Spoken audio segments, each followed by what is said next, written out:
नमस्कार, मेरा नाम है सुमित सिंह मेहता। हाजिर हूँ सामने क्वांटम मैकेनिक्स से रिलेटेड एक और नया लेक्चर लेके। आज का हमारा है क्वांटम मैकेनिक्स से रिलेटेड लेक्चर नंबर 13 यानी 13।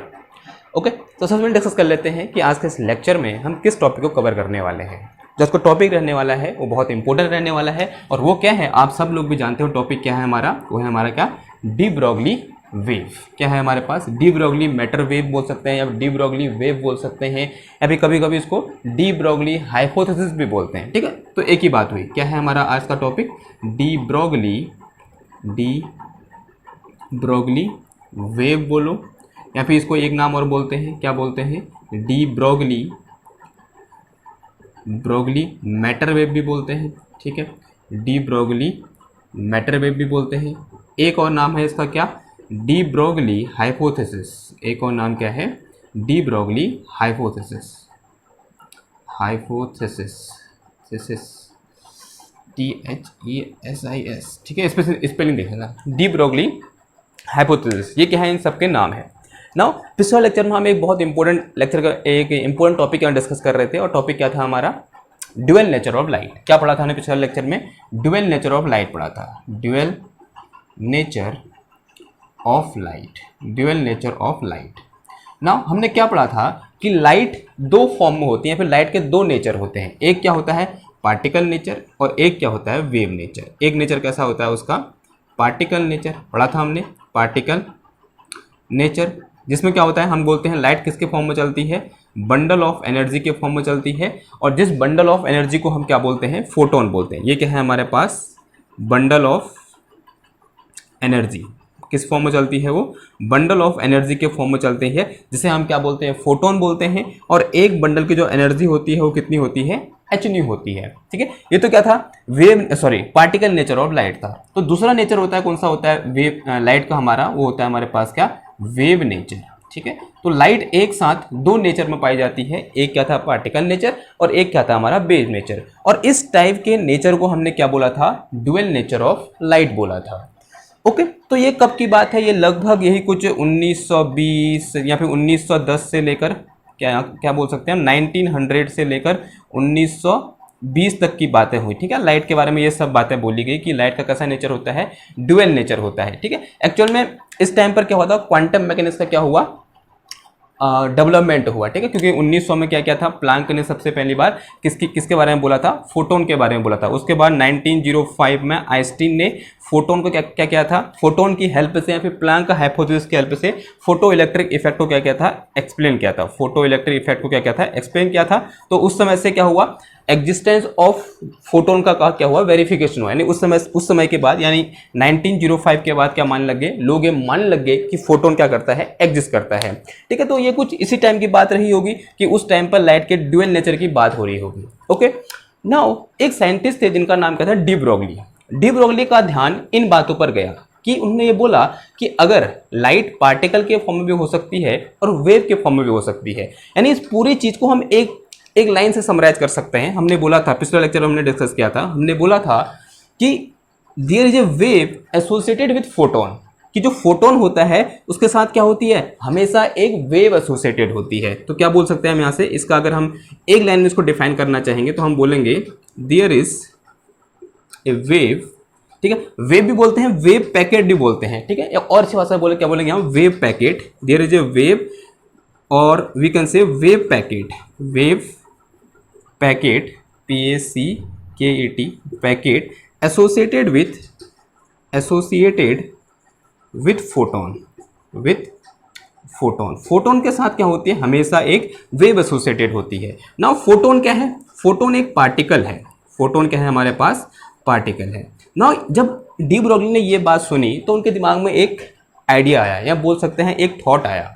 उन्होंने बोला कि अगर फोटोन है और वो पार्टिकल है, उसके साथ एक वेव एसोसिएटेड है, तो इसी तरीके से जो मैटर पार्टिकल होते हैं उनके साथ भी क्या होगी, एक वेव एसोसिएटेड होगी। ठीक है, वो क्या किया, इसकी हेल्प से डी ब्रॉगली ने कब 1924 में, कब 1924 में एक हाइपोथेसिस दी, या बोल सकते हैं हाइपोथेसिस का मतलब क्या होता है, जिसका एक्सपेरिमेंटल वेरिफिकेशन नहीं होता है, यानी ऐसे आंख बंद की और कुछ बोला, एक स्टेटमेंट पास किया। और स्टेटमेंट क्या पास किया, उन्होंने बोला कि जिस तरीके से फोटोन के साथ एक वेव एसोसिएटेड होती है, उसी तरीके से जितने भी हमारे पास मैटर पार्टिकल होते हैं उनके साथ भी क्या होगी, एक वेव एसोसिएटेड होगी। और उस वेव को हम क्या बोलेंगे, यानी अपना नाम दिया उन्होंने उस वेव को, वो वेव क्या थी, डी ब्रॉगली वेव थी। और उस वेव की जो वेवलेंथ होगी उसे हम क्या बोलेंगे, डी ब्रॉगली वेवलेंथ बोलेंगे। ठीक है, तो हम बोलेंगे यहां पर लिखेंगे इसकी हेल्प से। तो ओके, इसको मिटाते हैं, फिर लिख के चलते हैं, समझ में आएगा आपको। इन 1924 डी ब्रॉगली सजेस्टेड दैट, लिखो इन 19, कब, इन 1924, 1924, इन 1924 de Broglie suggested that there is a wave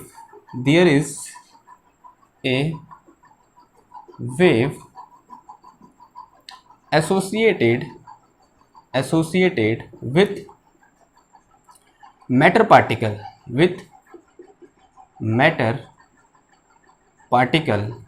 अब मैटर पार्टिकल क्या होते हैं, दैट इज मैटर पार्टिकल मतलब इलेक्ट्रॉन हो गया, प्रोटॉन हो गया, न्यूट्रॉन हो गया, extra, these are matter particle. ठीक है, there is a wave associated with matter particle, wave भी लिख सकते हो उसको, वेव फंक्शन भी लिख सकते हो। ठीक है, इसके यहाँ पर वेव फंक्शन नहीं बोलेंगे, क्या बोलेंगे, वेव पैकेट भी लिख सकते हो यहाँ पर। ठीक है, आप वेव लिखो, चलो फिलहाल वेव ही रहने दो।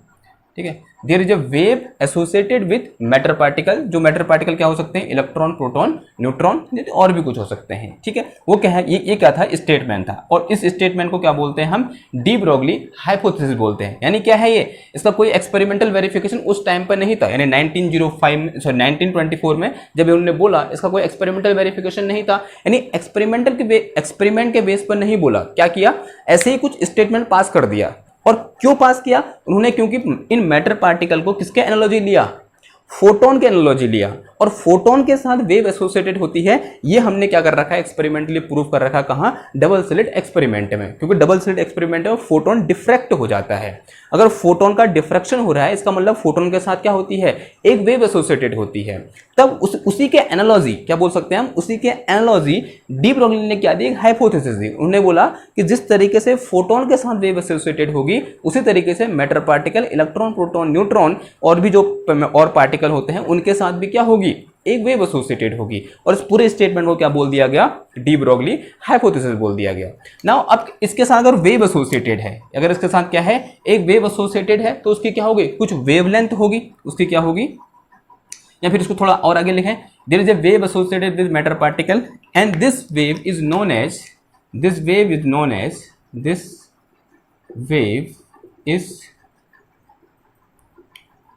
एज क्या बोलेंगे, डी ब्रॉगली वेव, क्या बोलेंगे, डी ब्रॉगली वेव, या फिर और इसको एक नाम और है क्या, de Broglie matter wave, de Broglie matter wave भी बोलते हैं, डी ब्रॉगली मैटर वेव। ठीक है, and wavelength of this wave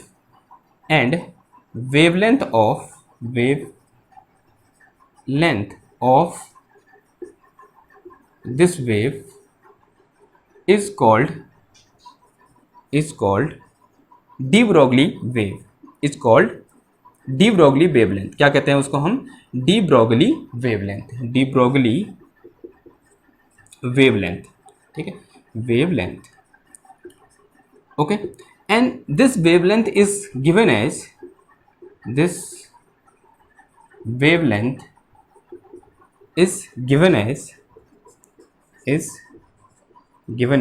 कैसे देते हैं हम उसको, ठीक है, कैसे देते हैं, lambda is equal to h upon mv।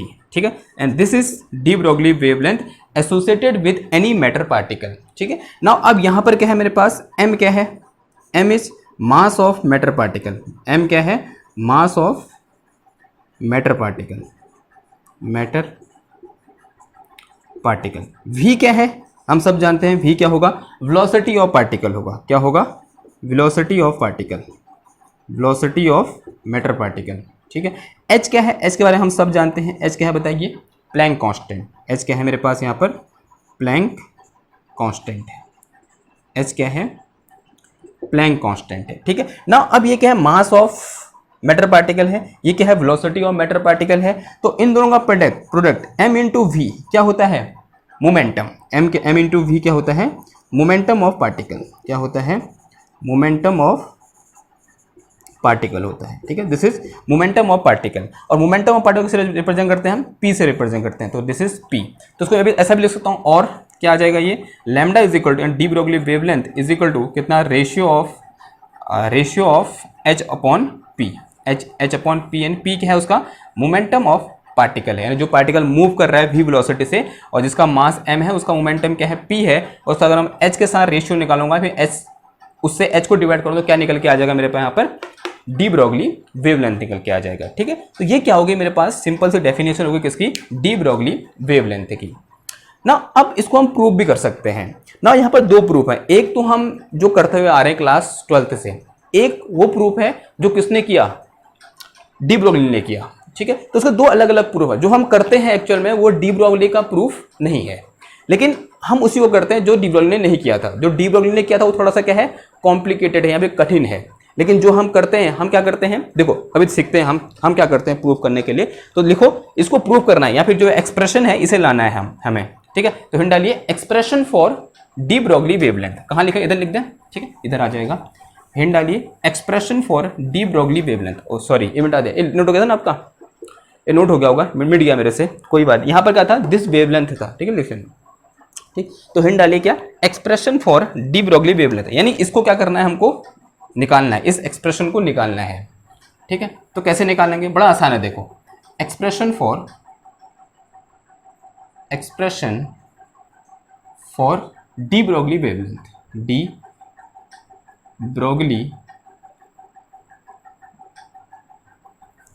Broglie की spelling, Broglie wavelength, expression for de Broglie wavelength क्या हो जाएगी, बताओ कैसे करेंगे। देखो, डी ब्रोगली ने क्या किया, ये सोचा जैसे कि फोटोन के पास क्या होती है, वेव एसोसिएटेड होती है, उसी तरीके से मैटर पार्टिकल के पास क्या होगी, वेव एसोसिएटेड होगी। तो सबसे पहले फोटोन के बारे में डिस्कस करते हैं। देखो, for photon, for a photon, since we know, for a photon, इस फोटोन की जो एनर्जी E इक्वल टू होती है, कितनी होती है, hν के बराबर होती है, from Planck hypothesis, Planck postulate E is equal to क्या होता है मेरे पास, hν होता है। Say it is some equation number 1, ठीक है, इसे क्या बोल दो, इक्वेशन नंबर 1 बोल दो।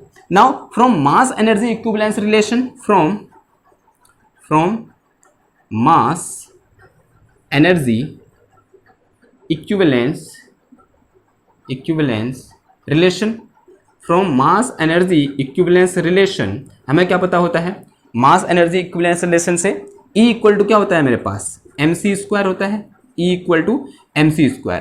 यहाँ पर m क्या है, m is dynamic mass of photon, ये हमने पढ़ा हुआ है, ठीक है। ये क्या है मेरे पास यहाँ पर, m is dynamic mass of photon, dynamic mass of क्या है, फोटोन है। और c क्या है, स्पीड ऑफ फोटोन, और हम जानते हैं फोटोन लाइट की स्पीड से क्या करता है, मूव करता है।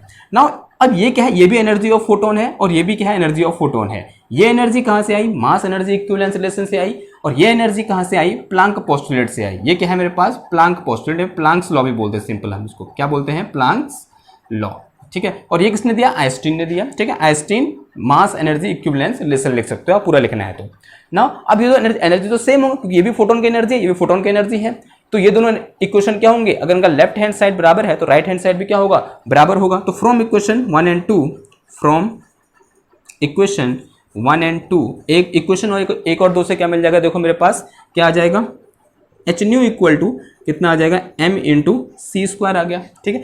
hν equal to m into c²।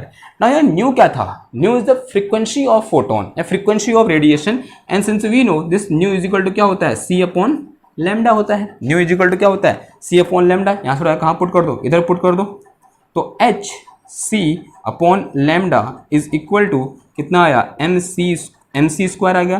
देखो इस c से ये c कैंसिल हो जाएगा, इस लैम्डा को उधर पे जाओ, mc को नीचे ले आओ, तो यहाँ से लैम्डा इज इक्वल टू कितना आ गया मेरे पास, h upon m into c आ गया। क्या आ गया?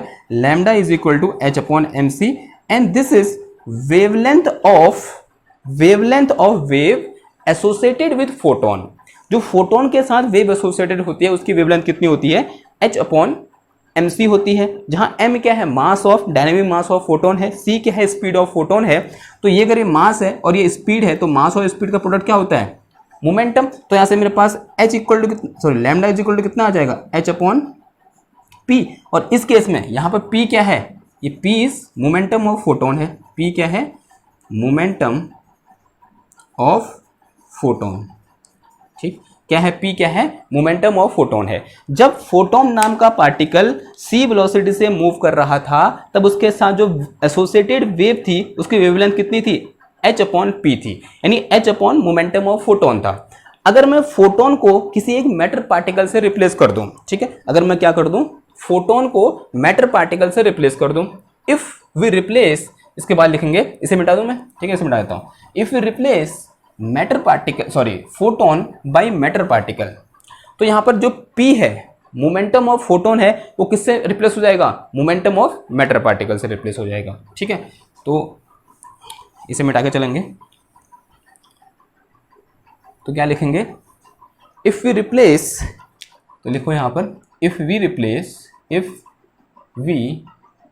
Replace photon, if we replace photon by matter particle, photon by matter particle, क्या हो सकते हैं matter particle? Electron, proton, neutron, ETC, ठीक है, matter particle.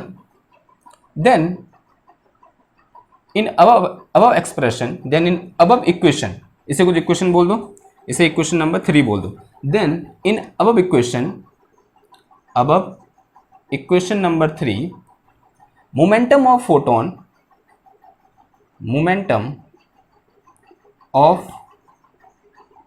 photon can be replaced by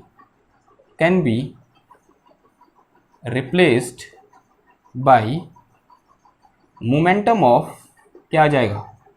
matter particle, momentum of matter particle. then wavelength of wave associated with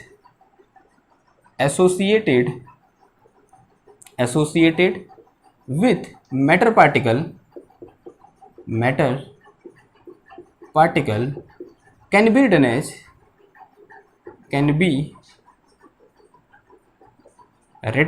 कैसे लिख देंगे हम? Lambda is equal to h upon, अब ये क्या था? p क्या था? Momentum of photon. यहाँ क्या आ जाएगा?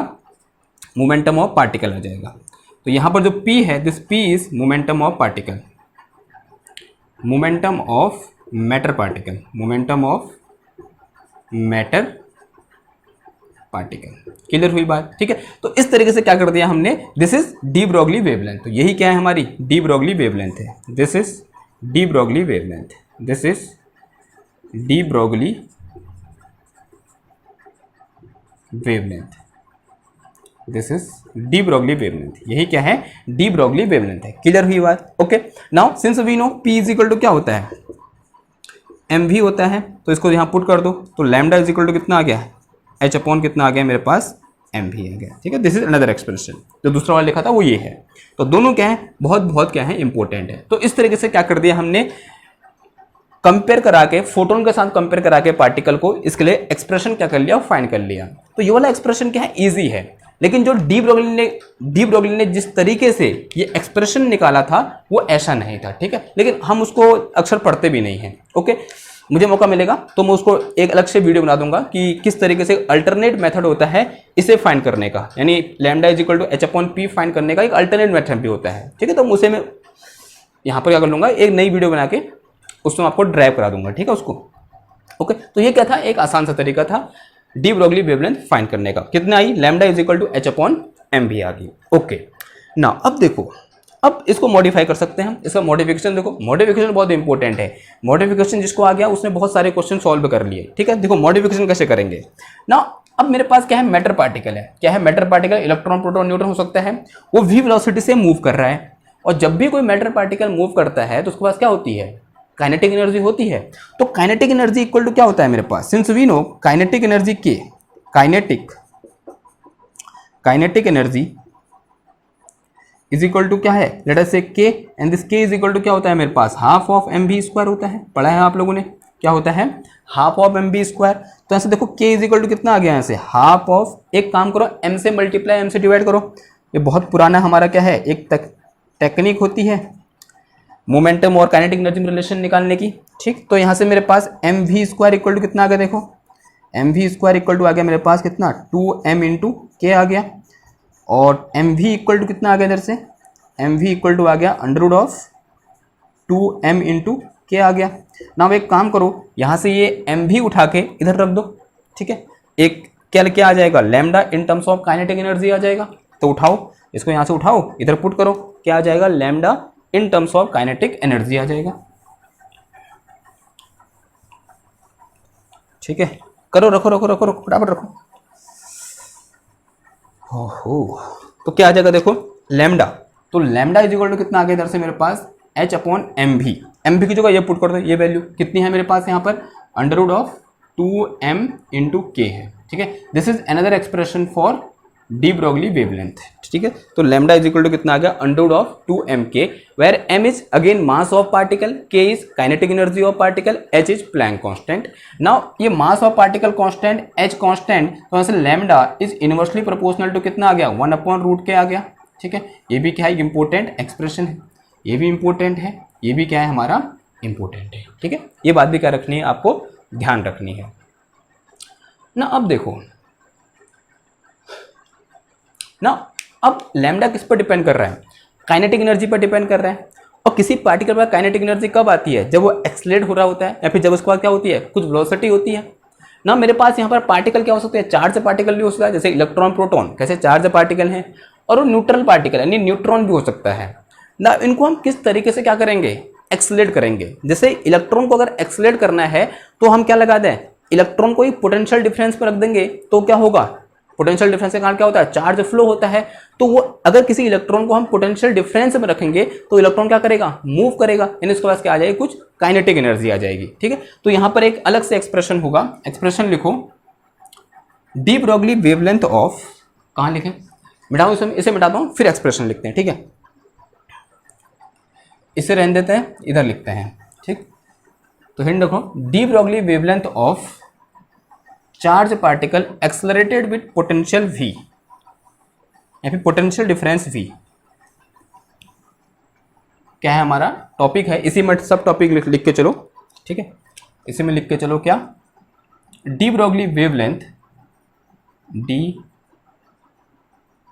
Broglie wavelength of charge particle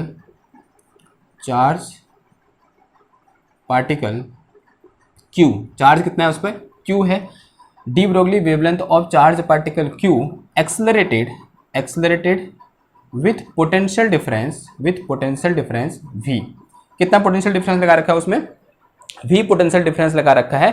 तब मुझे उसकी डी ब्रोगली वेवलेंथ क्या करनी है, फाइंड करनी है।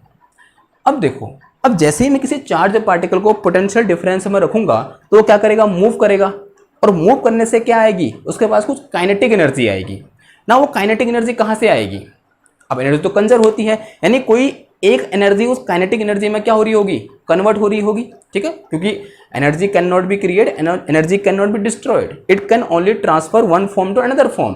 तो जैसे मैं चार्ज पार्टिकल को एक पोटेंशियल डिफरेंस में रख रहा हूँ तो वो क्या कर रहा है, मूव कर रहा है, ठीक है। अगर मैं सेल लगा रहा हूँ किसी एक वायर में, या फिर किसी एक बल्ब में सेल लगा रहा हूँ, तो बल्ब क्यों जलता है, क्योंकि उसमें चार्ज फ्लो करता है, करंट फ्लो करती है, और करंट क्या है, rate of flow of charge है। तो अगर कोई चार्ज फ्लो करता है तो उसके पास काइनेटिक एनर्जी आती है, तो कहीं ना कहीं से तो वो एनर्जी क्या हो रही होगी, वहां पर ट्रांसफर हो रही होगी ना। कोई एक दूसरे प्रकार की एनर्जी काइनेटिक एनर्जी में क्या हो रही होगी, ट्रांसफर हो रही होगी ना। अब यहाँ पर जो पोटेंशियल डिफरेंस लगा रखा है, कौन सा पोटेंशियल डिफरेंस है, इलेक्ट्रोस्टैटिक पोटेंशियल डिफरेंस, ठीक है। सेल क्या है, इलेक्ट्रोस्टैटिक पोटेंशियल डिफरेंस है।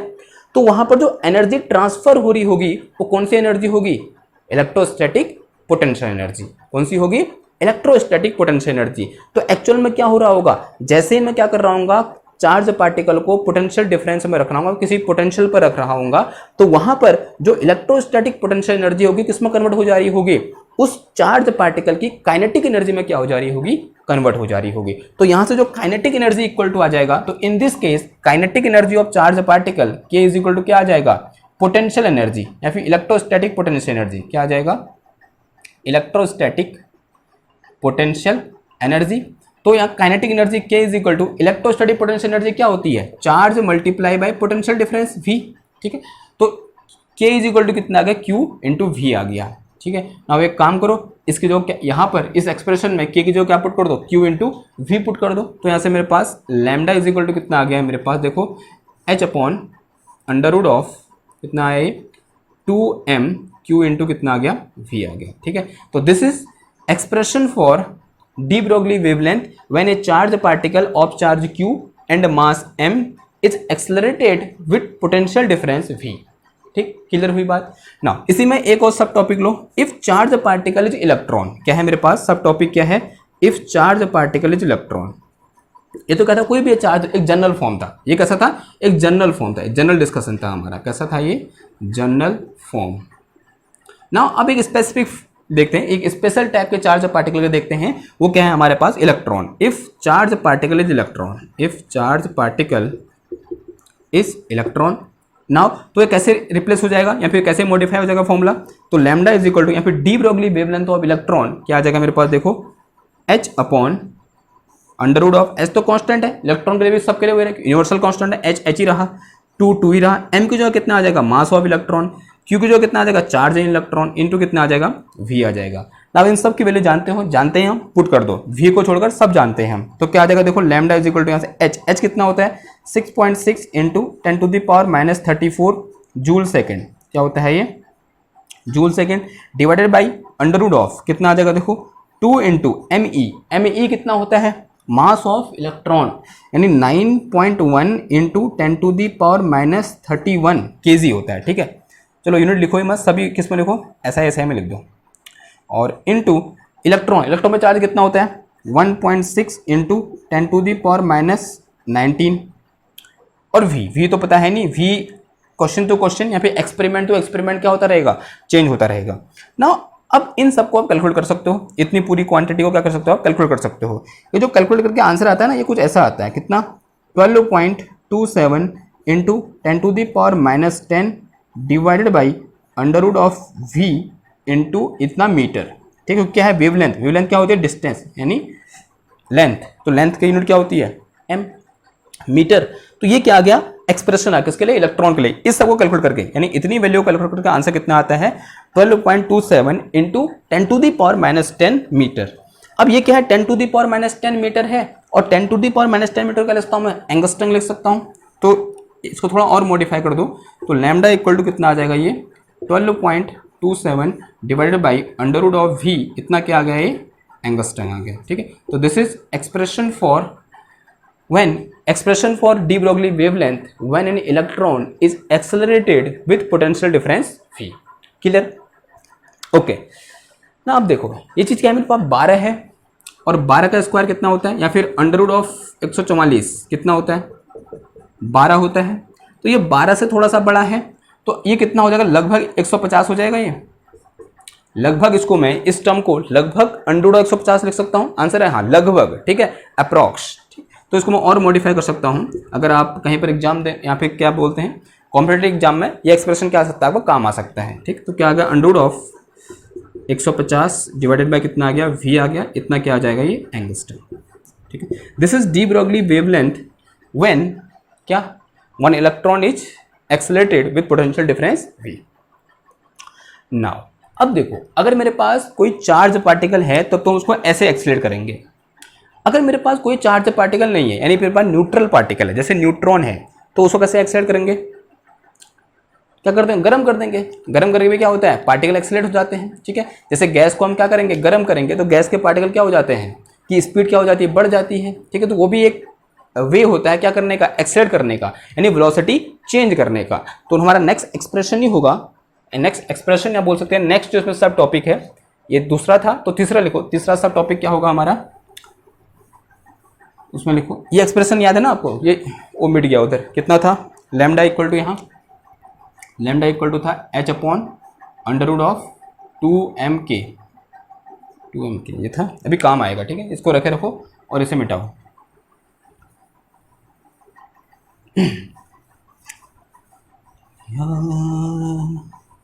आ रहा है तेरा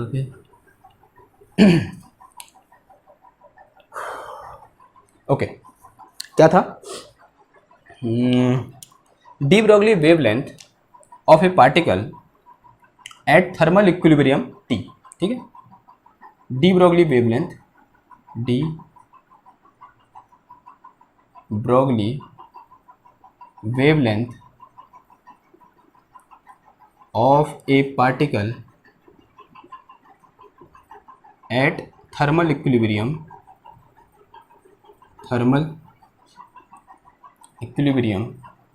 ऑफ टेम्परेचर टी, ठीक है, कोई पार्टिकल है वो टी टेम्परेचर पर है, ठीक, किस टेम्परेचर पर है, टी टेम्परेचर पर है, यानी वो मूव कर रहा होगा, तो उसकी डी ब्रोगली वेवलेंथ कितनी होगी, ये हमें क्या करनी है, फाइंड करनी है। तो मुझे काइनेटिक एनर्जी पता चल जाए एट टेम्परेचर टी, जो कहाँ पर है, थर्मल इक्विलिब्रियम में है, तो डी ब्रोगली वेवलेंथ पता चल जाएगी, क्योंकि लैम्डा इज इक्वल टू क्या होता है, एच अपॉन दिस, हम सब जानते हैं from the principal of equipartition of energy, तो यहाँ पर लिखेंगे फ्रॉम इक्विपार्टीशन ऑफ एनर्जी, तो क्या होता है, from equipartition of energy, principle of equipartition of energy, kinetic energy of a particle at temperature T at thermal equilibrium कितना होता है, 3/2 kBT होता है, 3/2 क्या होता है, सॉरी kBT नहीं, क्या 3/2 kT, क्या होता है, 3/2 kT होता है, क्या होता है, 3/2 kT, where k is Boltzmann constant, k क्या होता है हमारा, Boltzmann constant, this is Boltzmann constant, Boltzmann constant, ठीक है, इसकी वैल्यू कितनी होता सकते हो आप, k इज इक्वल टू होता है 1.38 इंटू 10⁻23, यूनिट बताओ, यूनिट क्या हो जाएगी इसकी, जूल पर केल्विन, ठीक है, this is unit of Boltzmann constant. तो ये क्या होगी, काइनेटिक एनर्जी, तो डी ब्रोगली वेवलेंथ क्या हो जाएगी बताओ, लैम्डा इज इक्वल टू, इस कैपिटल की जगह पुट कर दो, काइनेटिक एनर्जी की जगह ये वैल्यू पुट कर दो, कितना आ जाएगा, lambda is equal to under root of H upon under root of 2m, के की जो कितना आ गया, देखो 3/2 Boltzmann constant multiply by T, 2 से 2 गया, तो de Broglie wavelength lambda is equal to कितना आ गया, h upon under root of कितना आया 3mk इंटू टी, तो this is de Broglie wavelength, तो ये क्या होगी हमारी डी ब्रोगली वेवलेंथ होगी। क्लियर, इतनी बात क्लियर हुई, आई होप। तो this is our de Broglie wavelength when a particle at temperature T and at thermal equilibrium. Clear, okay. Now अब देखो इससे रिलेटेड क्या करते हैं, कुछ क्वेश्चन करते हैं, उससे पहले 1 मिनट मैं पहले टाइम देख लेता हूँ। ओके, अभी कितना हो रखा है, हाँ वैसे है 34 मिनट की होगी वीडियो, वैसे 34-35 मिनट की। तो क्वेश्चन नहीं करते हैं, क्वेश्चन में एक अलग वीडियो में करेंगे। एक वैसे क्वेश्चन लेते हैं, एक बहुत इंपॉर्टेंट क्वेश्चन है। देखो क्वेश्चन क्या है, एक इंपॉर्टेंट क्वेश्चन है, तो हेडिंग लगा चलो इंपॉर्टेंट क्वेश्चन।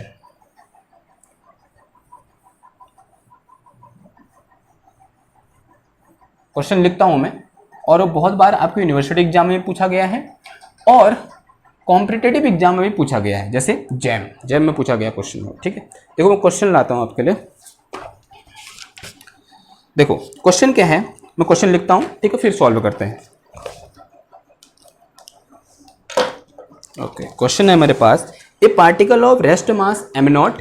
ठीक, अगर किसी ने पहले पढ़ रखा हो डी ब्रोगली हाइपोथेसिस तो उनको पता होगा क्वेश्चन क्या है, क्योंकि इंपॉर्टेंट क्वेश्चन है। क्वेश्चन है ए particle of rest mass, A particle, थोड़ा थोड़ा लिख रहा हूं क्योंकि क्वेश्चन है, of rest mass m0 kinetic energy K, kinetic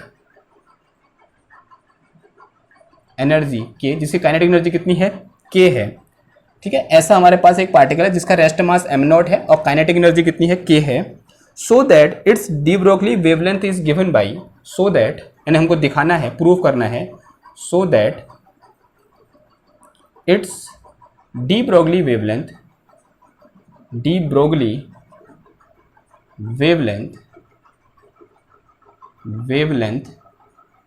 is given as lambda is equal to क्या था, lambda is equal to hc upon under root of k into K plus 2m0c into इसका square, ठीक है, ऐसे, ठीक है। ये prove करना है हमको कि डी ब्रोगली वेवलेंथ कितनी होती है, इतनी होती है अगर उसकी काइनेटिक एनर्जी कितनी हो, के हो, और उसका रेस्ट मास कितना हो, m0 हो। करो फिर, कैसे करोगे, करें, स्टार्ट करें।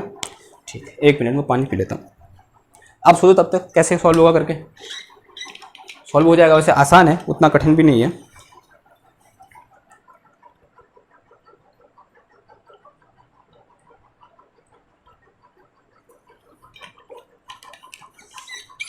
ओके, देखो कैसे करोगे, ये हमको निकालना है, ये हमारा क्या है, एम है, ये क्या करना है, हमको प्रूव करना है।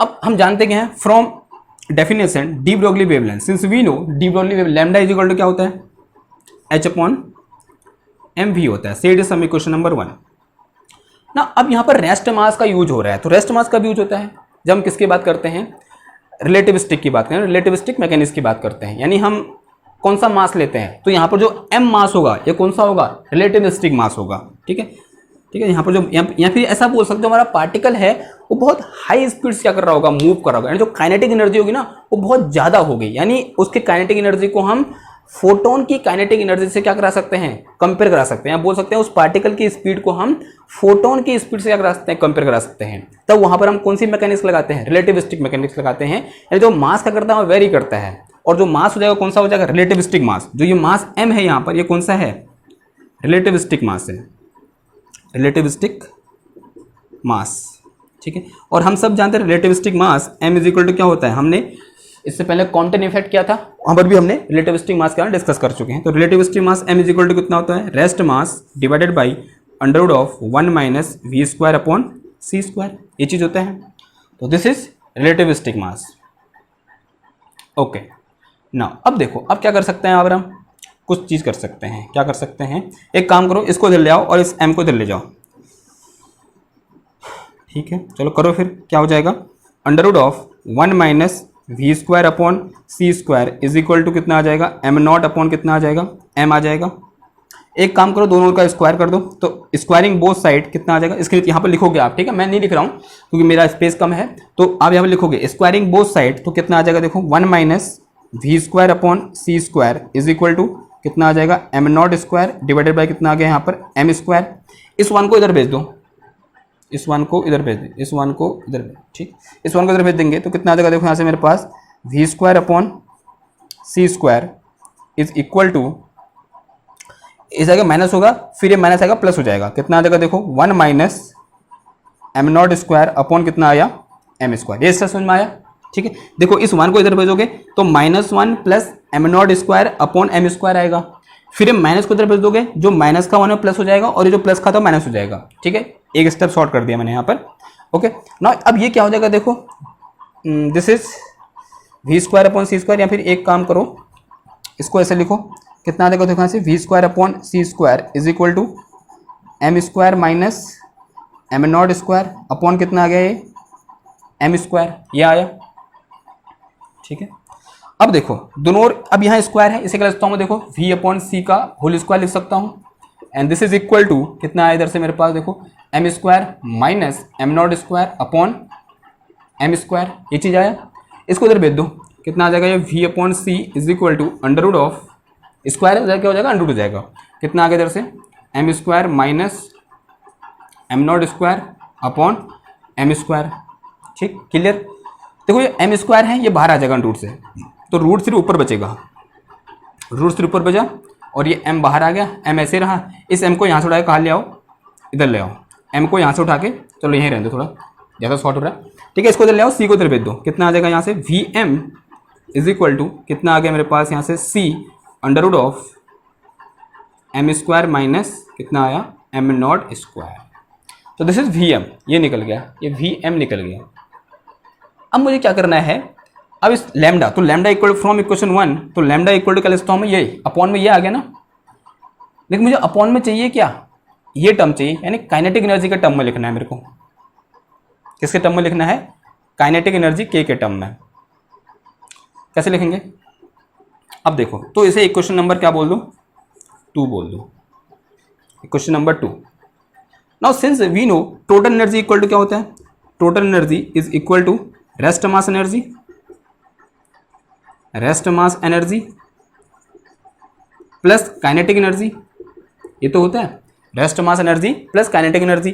और टोटल एनर्जी क्या होती है, relativistic total energy equal to mc² होती है, dynamic mass multiply by c² is equal to rest mass energy कितना होता है m0 into c², kinetic energy कितना होता है k, काइनेटिक एनर्जी कितने दे रखी है, गिवन है k दे रखी है, ठीक है। तो k इज इक्वल टू कितना आ गया, देखो इधर से मेरे पास k इज इक्वल टू आ गया मेरे पास कितना, mc² माइनस m0 c², तो k इज इक्वल टू आ गया मेरा यहाँ से c² बाहर आ गया दोनों ओर से, अंदर कितना बच गया m माइनस m0, तो दिस इज k।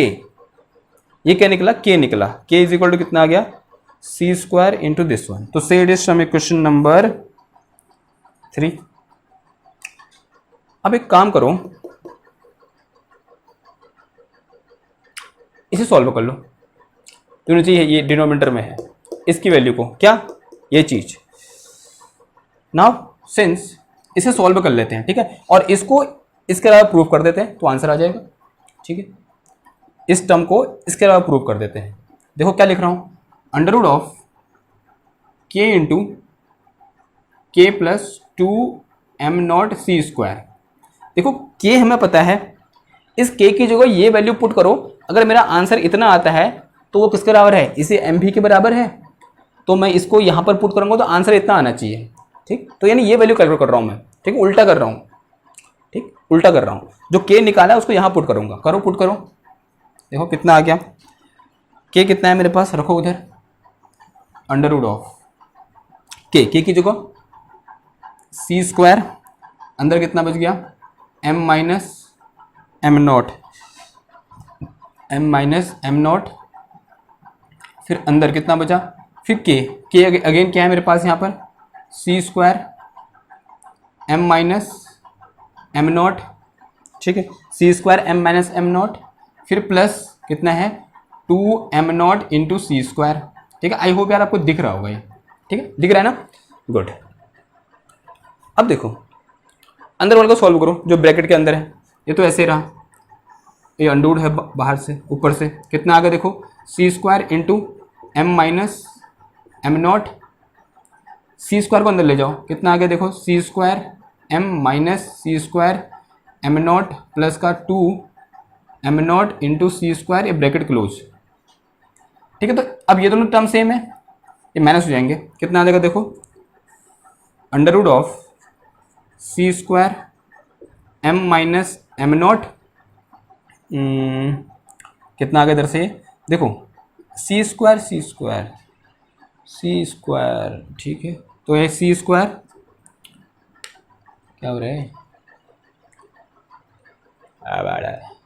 सही आ रहा है ना, c², ठीक है, और ये कितना बच गया देखो यहाँ से मेरे पास m प्लस m0 बच गया, ठीक। अब तो है तुम से कहाँ गया यार, ये निकालना है ना मैंने, c² बाहर आ गया, अंदर कितना बच गया देखो a plus B into A minus B, तो कितना आ गया m² माइनस m0², ठीक, and this is equal to c और into under root of m² minus m0², ऐसा लिख सकता हूँ। और ये किसकी वैल्यू है, this is equal to this one, ये इसके बराबर है, mv के बराबर है ना, इतनी value, this is equal to mv, तो कितना आ गया ये c, ये mv के बराबर है, ये जो ब्रैकेट में है ये mv के बराबर है ना, तो this is equal to m into v। अब देखो, अब ध्यान से देखो, एक चीज करो,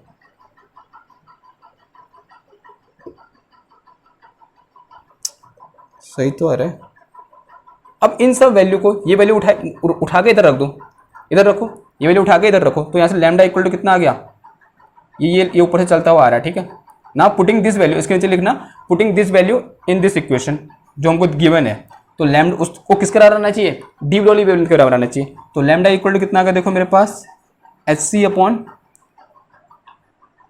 अपॉन और ये क्या है, इस पूरे की जो कितना है सी एम वी है। देखो इससे ये कैंसिल हो गया, तो लैम्डा इज इक्वल टू कितना आ गया एच अपॉन एम भी आ गया। यही क्या है, डी ब्रॉगली वेवलेंथ है।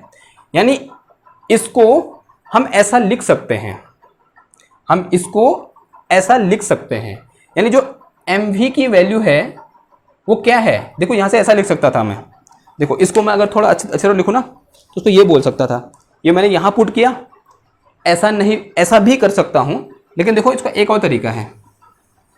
ओके, ये क्या था मेरे पास, ये किसकी वैल्यू निकल के आई थी ऊपर से, under root of K into K plus 2m0 into C square is equal to, ये क्या था c into M into V था, ठीक है, ये चीज़ तो निकल के आया था।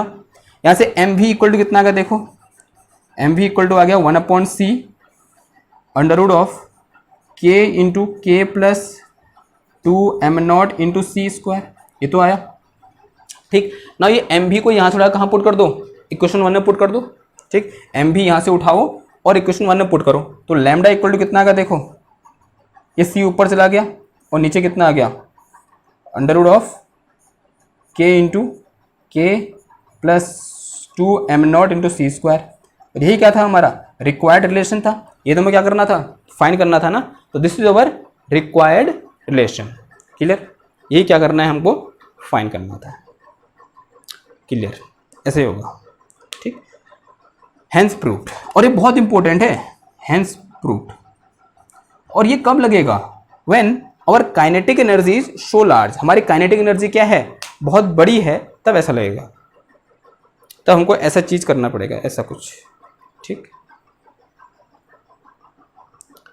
ओके ना, अगर काइनेटिक एनर्जी बहुत कम हो, ठीक है, अगर काइनेटिक एनर्जी क्या हो, बहुत कम हो, तो क्या हो जाएगा देखो, if kinetic energy is very small, करो तो इसको मॉडिफाई करो, जो एक्सप्रेशन निकल के आ रखा है उसको मॉडिफाई करो, यानी फिर काइनेटिक एनर्जी क्या है, ऐसा लिखो if K is less than in compare to m0 C square, rest mass energy से क्या है, बहुत छोटी है, ये लेस देन है, ऐसा है, ठीक है, ऐसा कुछ है, ठीक।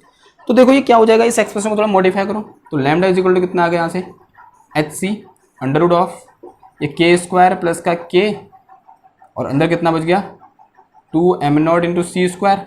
अब के अगर ये इससे बहुत छोटा है, के स्क्वायर और छोटा हो गया, तो के स्क्वायर तो नेग्लेक्ट हो गया, तो इसको हटा दूंगा, तो दिस इज के स्क्वायर नेग्लेक्ट, जो के स्क्वायर उसको क्या करता हूँ मैं, नेग्लेक्ट कर सकता हूँ, इसको नेग्लेक्ट कर दिया, तो लैम्डा इज इक्वल टू कितना आ गया H C upon under root of 2m0 K into C square. देखो सी स्क्वायर बाहर आएगा, सी बचेगा, और ये सी से ये सी क्या हो जाएगा कैंसिल, तो क्या बचा मेरे पास lambda is equal to H upon 2m0 K. फिर वही आ गया पहला वाला एक्सप्रेशन, काइनेटिक एनर्जी में कैसे डिपेंड करता था, मास इनटू काइनेटिक एनर्जी, यानी जो हमने रिलेशन पढ़ा था थोड़ी देर पहले वो किसके लिए था, वेरी लो काइनेटिक एनर्जी, यानी भी कम, जो काइनेटिक एनर्जी क्या हो बहुत कम हो, उस वैसा एक्सप्रेशन था वो। अगर काइनेटिक एनर्जी बहुत हाई होगी तो वेवलेंथ का एक्सप्रेशन क्या होगा, ये होगा, this is de Broglie wavelength, clear हुई बात। तो ये क्या है, इंपॉर्टेंट चीज है, ठीक, this is when kinetic energy is so high, जब काइनेटिक एनर्जी कुछ इस ऑर्डर की हो 1 मेगा इलेक्ट्रॉन वोल्ट, यानी बहुत ज्यादा, ठीक, क्लियर। क्वेश्चन करेंगे और ऐसा समझ में आएगा आपको, ये क्वेश्चन करेंगे हम कहाँ, नेक्स्ट लेक्चर में। तो मिलते हैं आपसे नेक्स्ट क्लास में, तो थैंक यू, धन्यवाद।